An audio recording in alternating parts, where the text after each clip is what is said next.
ne bateekawo envumbo ne ku bibiina ebyo bwannakyewa. Okay? Kakati ne bamanya nti ensi ziri zonna zinaggwadda zirina kwe zitambuliza kati olw'okubanga atemyetemye obusuwa bwannakyemalira n'enzanya gyazanya mu foreign west powers batandika okukisiiga nga bakisiiga Kyagulanyi Robert Ssentamu. Abaffe Andrew Mwenda ne Fox Odoyi aba NRM lukulwe era nga nejjo lyabalemu Fox Odoyi yagobye omubaka wa NUP mu kakiiko abagenda mu kooti ne bajjawo etteeka lino ye Kyagulanyi. Abaffe His General Yoweri Kaguta Museveni juzi no teyagamba nti yasinkana abazungu ne bagamba bagenda okwongera okunoonyereza ku nsonga eyo. Ensonga eno nayo babagala baginyumyeko kale tusooke tunyumyeko aga amannya baveeyo boogera amannya abali mu nsonga eyo kubanga eno si ensonga enkulu. Bannayuganda ffe kye tutunuulidde abatuwuliriza kwe kwenunula twesalirewo bye twagala nga tulina eddembe okwesalirawo. Kankiddemu National Unity Platform ng'ekulemberwa His Excellency Robert Kyagulanyi Ssentamu yakulafuuba n'okutaawuluza ku bannayuganda obwanakyemalira obutufu tubaddeko olwaleero okusobozesa bannayuganda okuwa direction ey'obukulembeze ne decisions ne policy bwe baagala okutambula. Gwoyinza okugamba nti omuntu yatekinga individual responsibility n'abonerezebwa nti atoddamu okumubonereza ng'omusibako ekitali kituufu kuba ku bonna tewali yali avuddeyo n'afuna stand eyo. Anti bo bagamba mbu yalidde ebigambo bye kuki ayinawo wagambira nti kati ebigambo bye byeyakyusizza takyakkiriziganya na obukulembeze olwaleero bumulagira bulagizi kubanga mu Bayibuli a leader must not be vengeful. Omukulembeze tawolera gwanga mu luyimba luli yawolera ki nti bw'omwagaana mufumita ekisu bw'omwagaana mukubeko omuliro nti bw'omwagaana mutyanke kakati bakugamba no akugamba nti he has since grown yakitegeera nti n'omuntu alina okwewozaako. Ate n'ekyokubiri ensonga eno gye mwagala okuteeka ku Kyagulanyi si yakati mu African Traditional Society yalimu mu Bayibuli bagyogerako nga bagivumirira kitegeeza yaliwo mu Quran bagyogerako nga bagivumirira kitegeeza yaliwo. Kakati tulina okufesinga challenges zino bulala anti olina kali front olina kali kabaka ground kojjeyo akamaanyi gemwayirawo basaalirwa omubiri okulaba nga ayingira parliament kati olumuwuliriza ayinza okugamba nti fine mwayiwawo omubiri olw'okuba mwaguyiwawo olwe tutayogereko. Kyetugezezaako okusigira ekifaananyi nti etteeka lino lyaleetebwa nga litagetinga okunafuya obukozi bwa National Unity Platform ku foreign policy okuteeka His Excellency Robert Kyagulanyi mu kattu nti byonna byali mu kulafuuba n'okuzimba okunafuya nakyemalira bifa togge nga bamujingirirako okuba n'obuvunaanyizibwa okutwala position ku tteeka lino. Naye nkugambye omuntu gwe baali bakalize tosobola kuddamu muvunaana musango gwe gumu. Kayongo bw'otwala essaati eno ne bakuvunaana nti watwala essaati eno ne bagamba tukusibye emyezi 6 no serving emyezi 6 tebayinza komo naga nti Kayongo watwala essaati. Position ya Kyagulanyi ng'omuntu fenna tuli understanding kubanga tuli njagala abantu bakitegere nga sikyogedde ngera serumye nga sina kyakujegajega nga sikyakuteekateeka nga kubabuulira alaali. Ng'omukulembeze takyakkirizibwa kati kukeera ku makya olaba kakati kankubuuze General Yoweri Kaguta Museveni ne mutabani be bakwata Kyagulanyi mu Arua ne bamukubakuba ne bewana n'okwewana nti bamukubye singa abatuta amadalaka naye abakwata abakube abamukulembeze naye nga Kyagulanyi Bobi Wine obwedda byali byandibadde biggwa biti kiwandiko kino ndabye gondi baswalirwa yafunyeko kopi si president anzengeza ate bwenjogedde ekyabasalibwa badde nzijukiza bajjeema nti fata ababayamba okubanga omubaka gwe balina olwaleero omu notutateekawo na candidate mu memorandum gye twalina mu kukkaanya tetwateekawo candidate ebugiri kubanga tetwali twagala muntu owaffe ate gwe tuzimbiddeko kubanga ataataganyizibwa so tetuyinza kubanga ffe abazimba ne tukkaanya ne mu buwandiike Asumani basalira minisita mu gavumenti yaffe mukulembeze mu gavumenti ya Kyagulanyi katayinza kubanga yakedde jjo n'amukyawa tayinza kubanga yakedde jjo n'amukyawa oba n'abakyawa kubanga bw'ayogedde ku babaka ba paalamenti balinayo omu eriyo owokubiri tumuggyemu naye omusango ogumuvunaanya nti waliwo abalowooza ebyebikomansimbi nti ajja kulagira nabo bajje muki mu paalamenti naye musaasire bannange maanyi g'abantu nti abebukomansimbi eri abebukomansimbi abalowooza nti ajja kugendayo alagire bafuke babaka ba paalamenti ate bali ne bagenda ne kwambuleera kakati ebyo ekituyambye nti omwagala w'abangi ate bikolebwa era byogerebwa abantu abamu ababadde ababe ennyo okwongera okumunafuya mu lutabaalo teriyo lwotunula emabega noga nti noono naye His Excellency Robert Kyagulanyi tugamba toggwamu maanyi ate ffe tuli naye munaka seriyo n'ebinso ffe tuli naye ffe byaliko tubiraba byebyo ebituufu era gwe tuliko bino ebirala byonna obita dikita ffe abamuliko tetulina ku polisi tetulina ku kituli ku vision ye ey'okuliberatinga our generation okuva mu buyaye mu bulimba mu bukuusa mu bufere obubaddewo emyaka 40.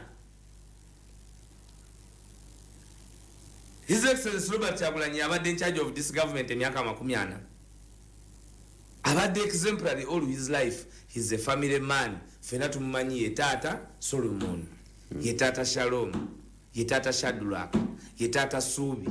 Mu byosoko okudefininga ku Kyagulanyi osoka kumudefininga ko bya family. Kakati toyinza kubanga omuntu wa family fefe naba mwetolodde era bikusesa emisango gye bali batuvunaana nti yi Kyagulanyi ate abantu bonna abamwetolodde abagambe bafune ebyana bali kumbaga bakola kati bonna bali mu byana kakati ate olw'ebyana goba Kayongo Waiswa awayira banakowa ebiseera bisinga otera okutunulira ekintu nomanya ekiri emabega waakyo kye kiri emabega w'ekiwandiiko kino njagala anti yaliko njagala ombulireyo bw'ayogera ekintu kyonna sitolaba nga ye peseta oyina waliwo ekintu kyendaba ekita kyesinafuna bulungi NUP erikumbiranye ne jeema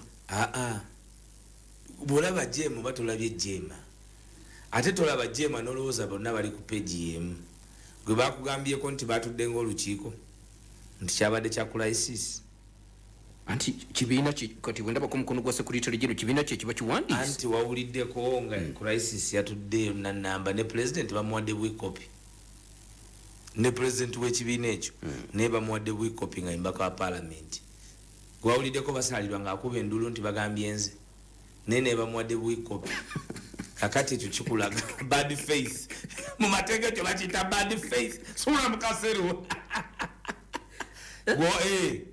kyogamba kiwandiiko kyakaterega ekyakaterega naye katerega Kyagulanyi avunana wa bwereere halimu ekisanja ekijja kalobwe mupi kyakaterega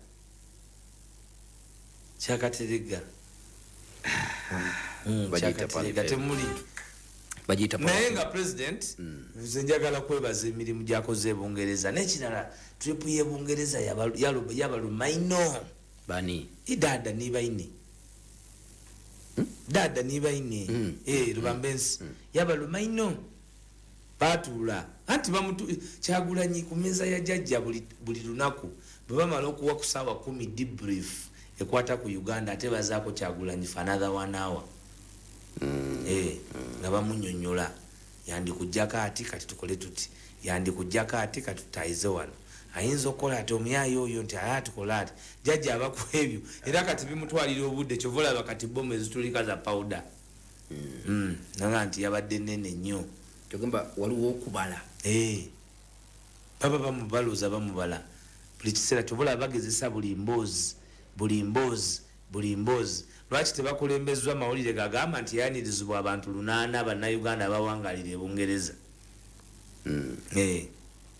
Lwaki tebagambye bannayuganda nti Kyagulanyi bwe yagwa ebungereza ye Heathrow oluvannyuma lw'emyaka 10 nga bamukalizeeko olwogamba nti firebandem kikiman nti bamugambye ntaddamu kola ki abantu abasukka bali delayed olw'okubanga yakoze nga traffic mu kibuga ky'e London mu rush hour y'okukola ssaawa 3.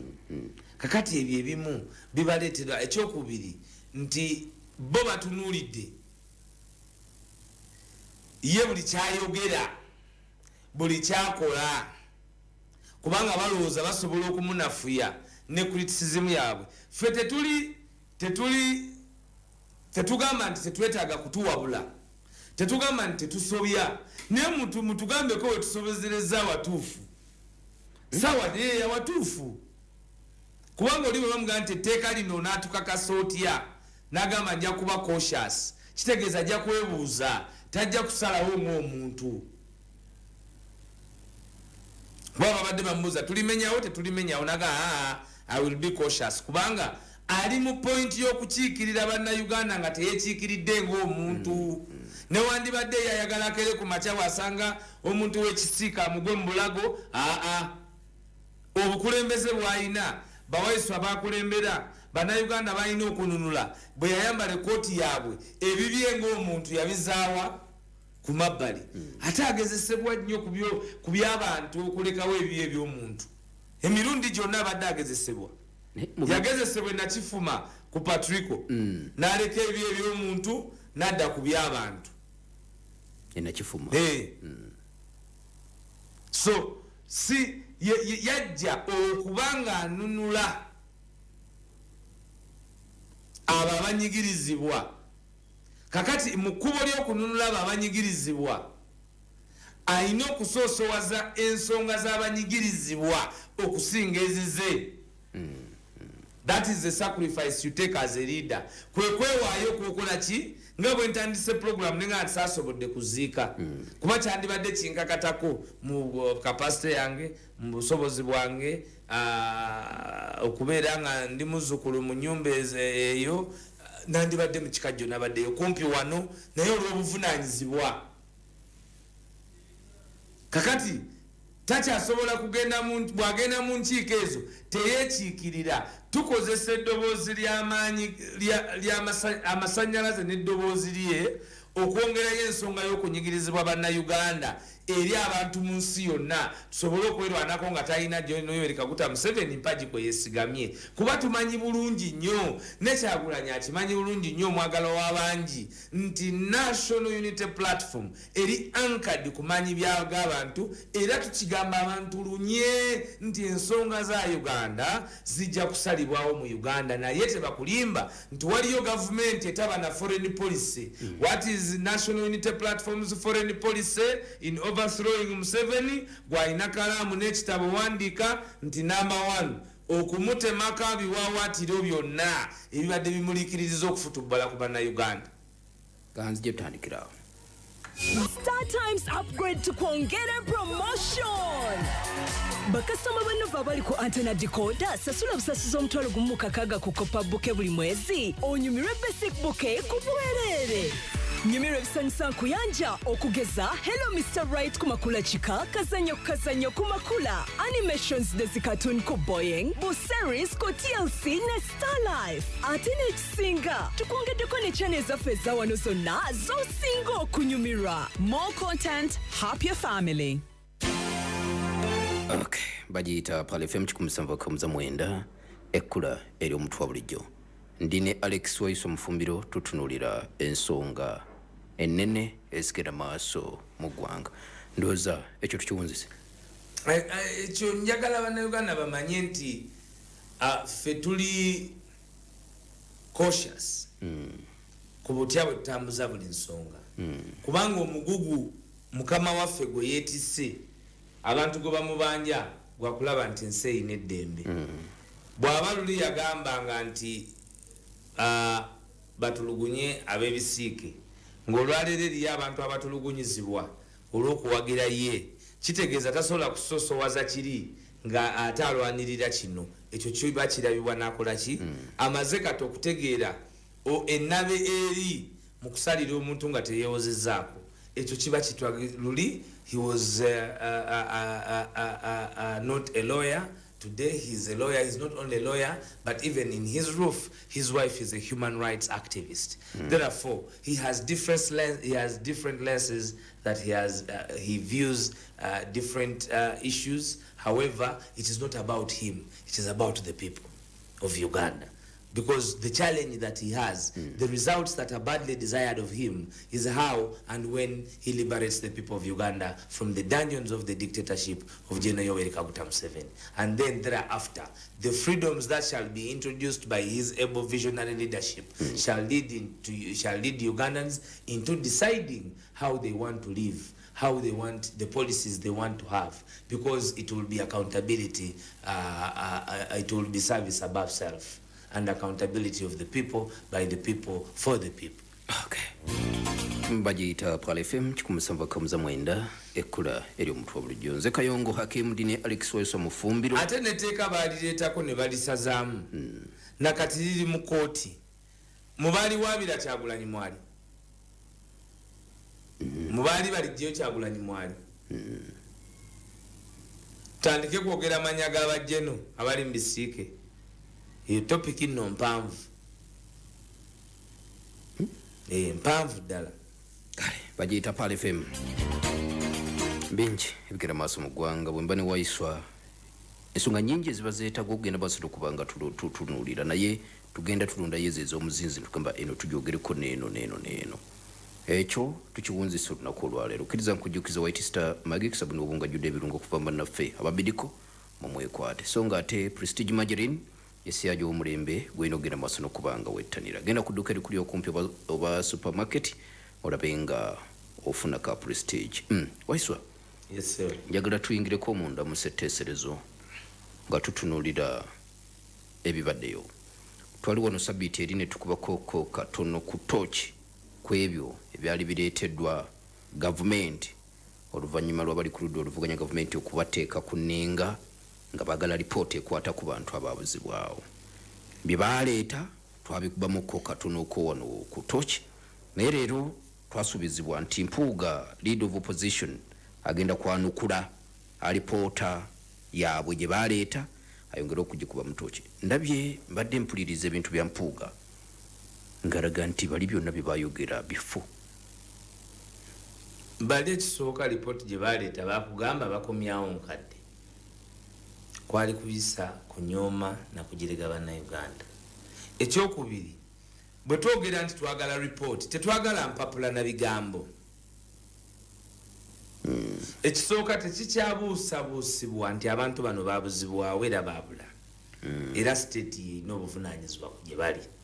Ekyo tetukyakibuusabuusa ffenna tuli wamu. Ekyokubiri bwe tuba tetukyabuusabuusa nti baawambibwa n'ennamba y'abali awo be twogerako okusinziira kakiiko k'ebya human rights abantu ko kagamba 18 kakakasa nti abo gavumenti erina okumanya amayitire gaabwe. Ekyokusatu obujulizi gavumenti bweyogerako nti abantu bano tebalina ndagamuntu tebalina nabakomplainanti bwabwewussa kubanga nagamba abantu bano bonna 18 balina kopi za habeas corpus ezisuuka ennya. Habeas corpus ampuliriza kagambo mukakwate kyekyo ki muleete mulamu oba mufu mu kooti. Ng'ennaku z'omwezi 23 Novemba 2020 Onyango omwogezi wa poliisi ya Uganda Kampala n'emirira yakakasa bannayuganda nga takakiddwa wadde nti yali amanyi bulungi nnyo Kibalama Damulira John nti yali akwatiddwa naye baali tebajja kubabulira waaterekeddwa. General Yoweri Kaguta Museveni yasoma amanya g'abantu abasukka 300 be yali akakasiza nga kwaliko n'abantu 18 abawambibwa kakakundi ka commando unit. Of course bannayuganda balina okumanya tika commando unit ako kayogerako aka special forces command akali kajidde Somalia nga kakulembera omugenzi Lokech ke kamwera akateberezebwa okuba nti kasindikibwa mu kutta n'okumalawo obulamu bwa zebra mando.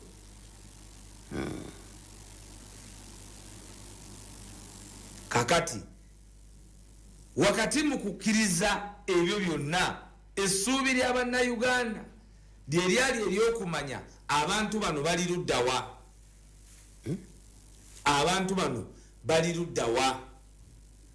Kuba nkugambye nti akakiiko bwe kakola lipooti nti wabaddewo buli bw'enguzi mu kitongole kya gavumenti abanoonyerezaako abajjowero ba select committee. Kinyikinya Matama asobola okuva gy'avudde n'agamba nti bansonzeemu olugalo ne baga nti ensonga zino zigende wa Katuntu era batuule bukubirire batubuulire lipooti kubanga bayogedde ku Kinya Matama. Naye Bannayuganda 18 nga babuliddwako amayitire nga bawambako omuwala Susan Magala ne General Kaguta Museveni mwenyini n'abiyingiramu. Wano olwaleero ebyo babiddamu mu nkola ya lubalaato. Yakulowooza nti bagenda kubatya kuba balowooza nti bwe tusaba lipooti tusaba kutubuulira mboozi twagala kumanya abantu bano bali luddawa dead or alive. Mu firimu ya Last King of Scotland ng'ate General Yoweri Kaguta Museveni yagikkiriza yakakasa nti mu Uganda mulimu abantu abasobola okulya abantu kuba bagamba mu firimu eyo kibumba kya Benedicto Kiwanuka Amini akijja mu fridge. Ani yali ekibumba kya John Damulira mu mulembe gwa Museveni bwaba yabulira ddala nga talirabika. Batematema bugere ne bateka mu fridge. Ani yali ekibumba kya Kibalama ku mulembe gwa Museveni okuba nti yabula. Ani yawoomerwa enjala za Kibalama. Kanata Muhammad yali musajja mukulu. Ani yamuwuta mu supu tukakase nti yabula. Kubanga omuntu gonyazeeza amulya kuba nagamba parliamentary answered waliwo obukakafu nga gonyaze abaki abantu abaali ku ludda oluvuganya mu parliamentary answered eziduza parliament y'omwenda mabike mu yasemba okuba.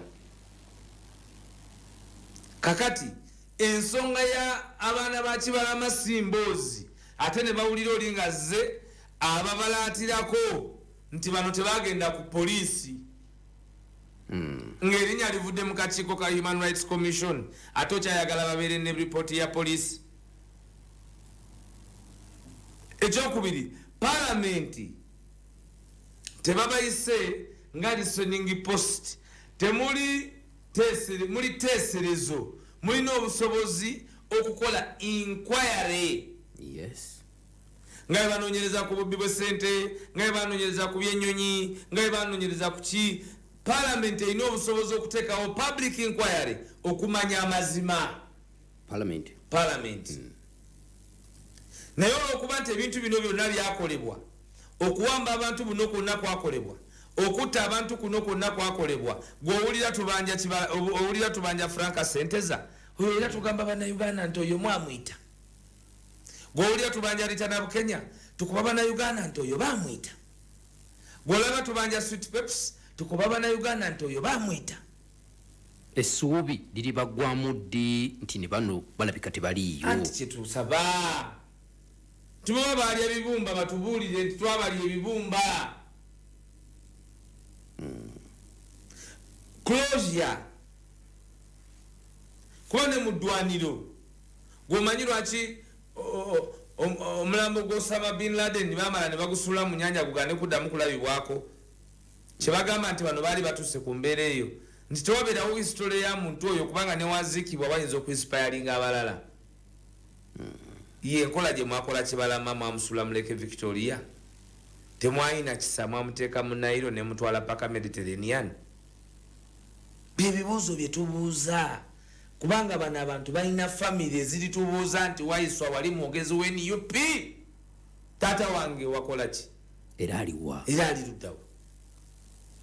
Baana mmwe babazanyiranga amaloboozi gano nti tetwassa mwoyo kuba naffe tetumanyi mu kiseera ekyo tuli bawe tuli mu okutubuuza ebibuuzo twaliwo ku lw'abakitamu nga tugamba nakyemalira ono nti abataalina musango bakibalama baddamulira bakanata muhammad n'abalala abaana b'abantu be mwatwala mu makooti ag'amagye ng'abayekera basaabayekera nga bwe mukakasiza aba ADF nti batemu mwabatwalanga mu kooti za bulijjo kiki amazima gali luddawa abatega bomu bagenda mu civil court abali mu byobufuzi abawagira Kyagulanyi babatwala mu general court martial bye bibuuzo bannayuganda bibabuuza parliament ze answer bannayuganda ze bagala okufuna mu parliament si kuba balaatirako nti aze n'agamba bitebitegerekeka government swap no where are these people mwabalya mu mpombo mwabalya boiro mwabalya basiike where are these people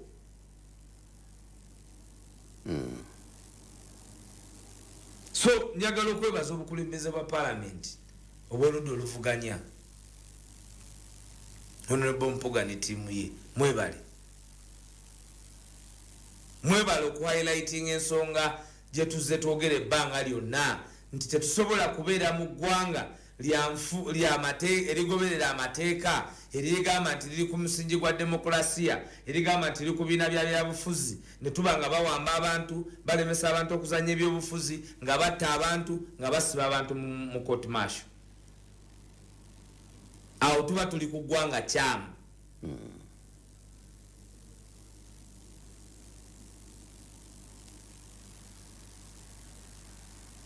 bagiyita Pala FM 107.9 ekkula eri omuntu wa bulijjo tutunulira ensonga oboolyawo zetulabanga oboolyawo ezisooloobye kuzinaazo ndi ne Alex Waiswa Mufumbiro wakati mu kutunulira ensonga zino waliwo obubaka buno bwenjagala tufune naye bwe tukomawo Waiswa ogenda kutubulira alipoota fine aboludde oluvuganya gavumenti bazzeemu okwanukula ne baanukula ne bazzaayo okusinzira yes ne balaba okusinzira ku byo bye babawadde nga bagamba tetumatidde kati olutalo mu parliament awo olukomye oba lukyayinda kazi yotandikirawo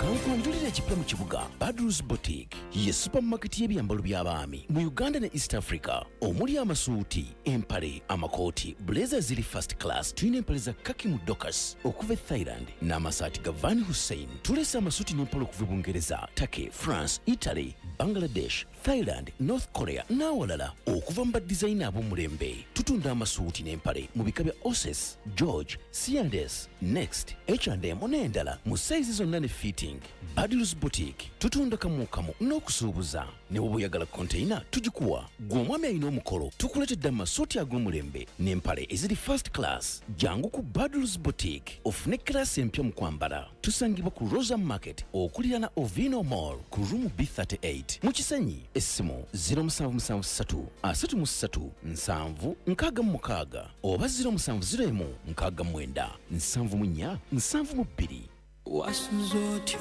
mulungi ekiro kyabadde kitya bulungi onarosomakaba tulatulungi n'ebirooto wesulire nga bebi n'omufaliso ogw'omutindo ate nga muwangaazi mugongo mubiri oguluma kuwummula bulungi kyogere bakikuwe Roseform ensi y'ebirooto ebirungi owange nina embuuzi yo olunaku lwe nazuula buto wa Fortune Gold namanya nti nfunye gold enfumba yange